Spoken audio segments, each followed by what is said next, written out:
Hey friends, today we're going to review Holly Roa's Instagram feed, give a couple of suggestions. This is a good one for all of you photographers out there. Now, if you've ever done photography, you know that there are so many different directions you could go in your business. And I feel like Holly's really kind of stood up and set herself apart being a pet portrait photographer. All of these pet portraits are insanely gorgeous. Absolutely love them. You click over to her site and her portfolio work is amazing. All of these animal images are great. She does shoot other things like people, things, and places. She's incredibly talented, as you can see. So I would love to see all of that kind of reflected in her feed. So when you click over, the first thing I would say, you guys know I always talk about your bio photo first.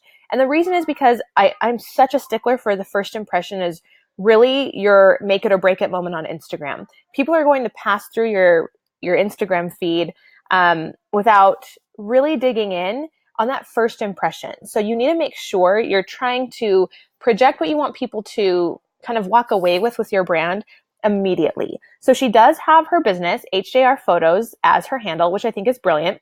But what I would suggest here in your bio, if you do, I would actually suggest you choose to portray what you want more of. So if you love this pet portraiture and that's your jam, I would love to see a professional photo of you holding a dog. I think that would be amazing. Or maybe you with a camera in your hand, something like that that signifies that you are in fact a professional photographer.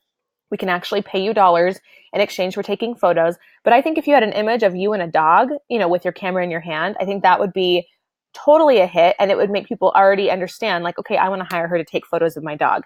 They could click over. Here also, I like that you have the link to your website, but I would also maybe start differentiating yourself, start niching down here in this bio, because you know for a fact that the photography market's so saturated that it's really imperative that any way, any real estate you have, any place that you can really talk about who you want to work with the most, what really lights you up as a photographer, and where your biggest strengths are. I would put all of that here in your bio, and people can still hire you for other things. I can't tell you how many times as a styled stock photographer, I have stood up and really defined myself as that. I still get asked all the time to shoot other things constantly. I just shot an event last weekend, and I have in nowhere anywhere on my bio do I say I shoot events, but I have clients that come to me for certain things, and then they always have other offerings. So you can still talk to people and say you do offer these other items, but only project online and put content out about what you really want to do most. And so, I mean, looking at your first 9 images, even further along, you are really, really good. You've nailed this whole pet photography thing down. So I think putting in your bio more direct information about that you love shooting pets, if that's what you do love, putting that in there. So I looked down and I would recommend, I love that I see your work. I think that's going to be huge and imperative. And I don't necessarily, like, not everybody has to do the 9 grid method, right? Not everybody has to approach it as turn it into a magazine if you don't want to. But I do believe that at some point, especially, well, because your niche is so slim too, if you really want to focus down a niche on like this pet photography, it's not like the market for pet photography is oversaturated at this point. There's probably a very select few people that do it well. And so that alone will kind of make you stand out on Instagram. However, I think as this kind of division of photography, just like styled stock, more and more people saw the opportunity to do it. More and more people liked doing it. And so it became more competitive in the industry, and there were just more people doing it. So at some point, no matter how pretty your photos were, you had to kind of stand out in other ways. And that might become a situation that you're in, is that there might become more and more people interested in pet photography and doing it well, that your beautiful images will not be the thing that people are attracted to your Instagram feed as much, because a lot of people are really good at it. So I would at that point consider, how can I shift this into becoming a media company first and a dog portrait photographer, a pet portrait photographer second?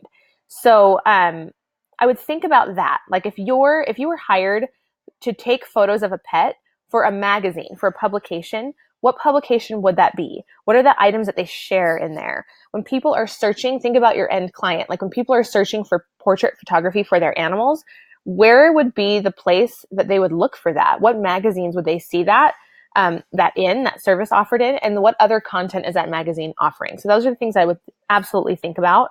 And then I would also think about really focusing on your content, on your copy here, telling more stories, rather than just using it as a place to just kind of give the details of the shoot, right?